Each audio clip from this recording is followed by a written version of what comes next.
So, have you ever heard of a corporate hostile takeover? Sure. But what about a hostile takeover of an entire country? It sounds completely made up, right? Like something out of a sci-fi movie, but it actually happened. This is the incredible and frankly unbelievable story of how one private company, the English East India Company, ended up ruling the entire Indian subcontinent. Let's get into how they pulled it off. Take a look at this painting. It was actually commissioned by the company itself, and it tells the story Britain wanted the world to believe. You see India here almost bowing and freely offering up all of her riches to Britannia. It's a nice picture, right? A story of willing gifts, of a civilizing mission. But what's the real story here? What was actually going on? And that brings us to the real question we have to ask. Because the India the British found wasn't some undeveloped land, it was a global economic superpower. So how on earth was it conquered, not by a king or an emperor, but by a corporation? Well, this wasn't a gift. This was without a doubt the world's most ambitious and most ruthless hostile takeover. To really get how this happened, we've got to zoom out and look at the bigger picture.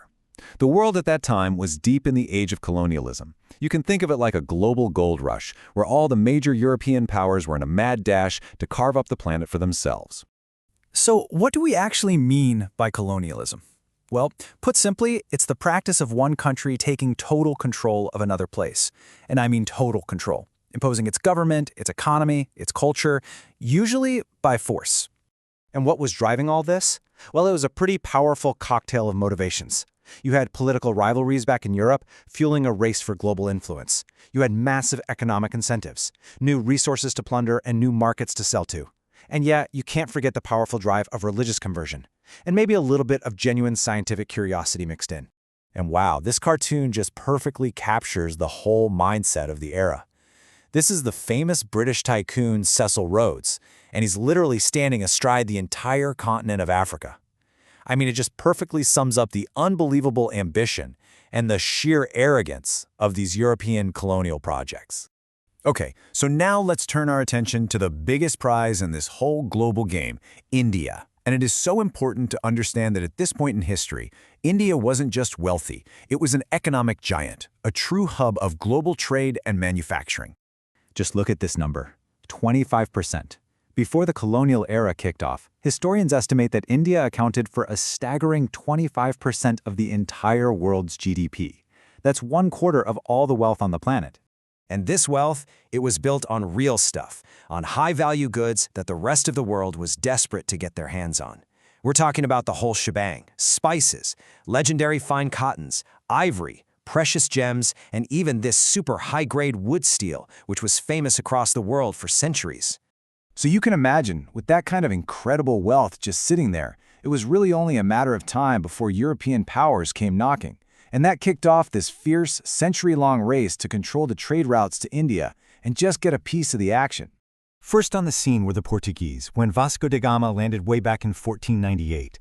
They were followed in order by the Dutch, the English, and finally the French.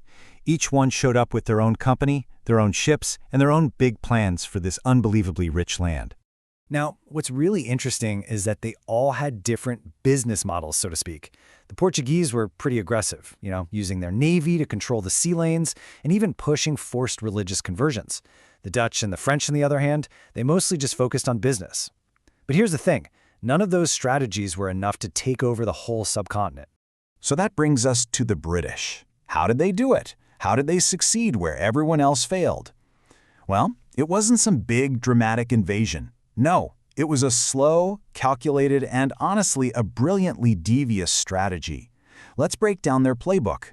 And here is the absolute game changer. From the very beginning, the English East India Company was not an ordinary company. Its royal charter from the Queen gave it powers that usually only a country has, like the power to wage war, and crucially, to raise its own private army. This was a company literally built for conquest. And here's the 4-step plan they ran like clockwork for over 150 years. Step 1. Set up trading posts on the coast, pretending to be nothing more than humble merchants. Step 2. Use your private army to play kingmaker in local disputes, making Indian rulers dependent on you. Step 3. Actively stir up rivalries between kingdoms, the classic divide and rule. And the final, cynical step. Use a legal trick called the doctrine of lapse to just absorb kingdoms whose rulers died without a son. All of this maneuvering, all this scheming, it was all building toward one decisive moment.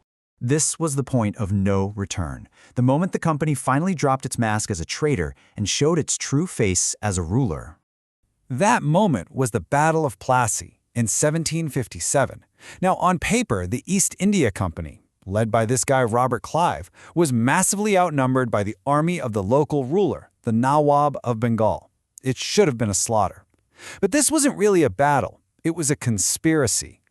The whole thing was won before a single shot was really fired.